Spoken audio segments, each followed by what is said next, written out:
இந்த வேதாகமத்தில் தேவன் ஆபிரகாமை அழைத்து உன் சந்ததிக்கு உனக்கும் உனக்கு பிறகு உன் சந்ததிக்கு இந்த தேசத்தை கொடுப்பேன் சொல்கிறார். சுருக்கமாக வந்து விடுவேன்.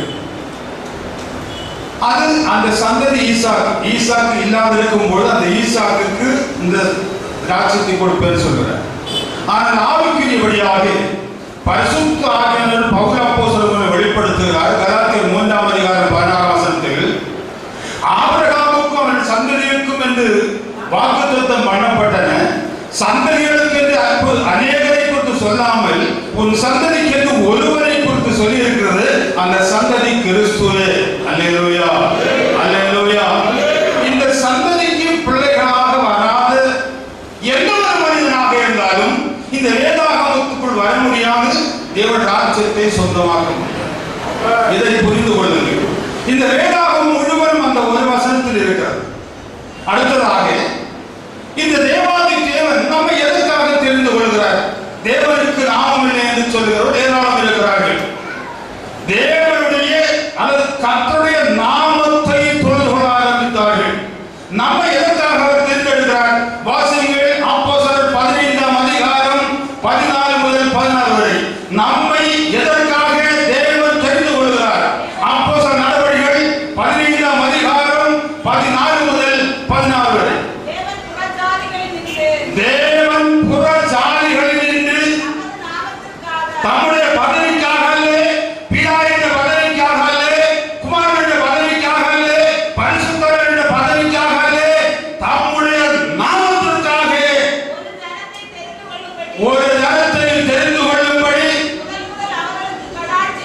முதல் முதல் அவர்களுக்கு கடாட்சித்த விதத்தை சிமியோன் விவரித்து சொன்னாரே, அதற்கு தீர்க்கதரிசியுடைய வாக்கியங்களும் ஒத்திருக்கிறது.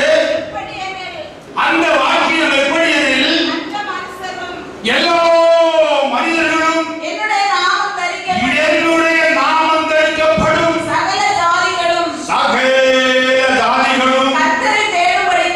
கர்த்தரை தேடும்படி சிந்திக்க வேண்டும்.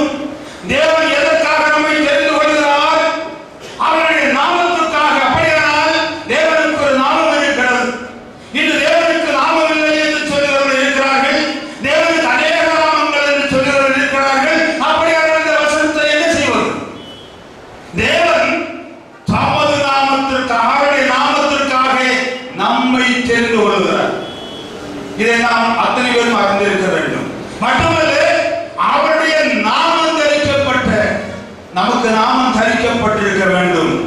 அவரை தேடும்படிக்கு ஐயா சொன்னது போல அவரை அறிய முடியாது. நம்முடைய புத்திக்கெல்லாம் அப்பாற்பட்டது.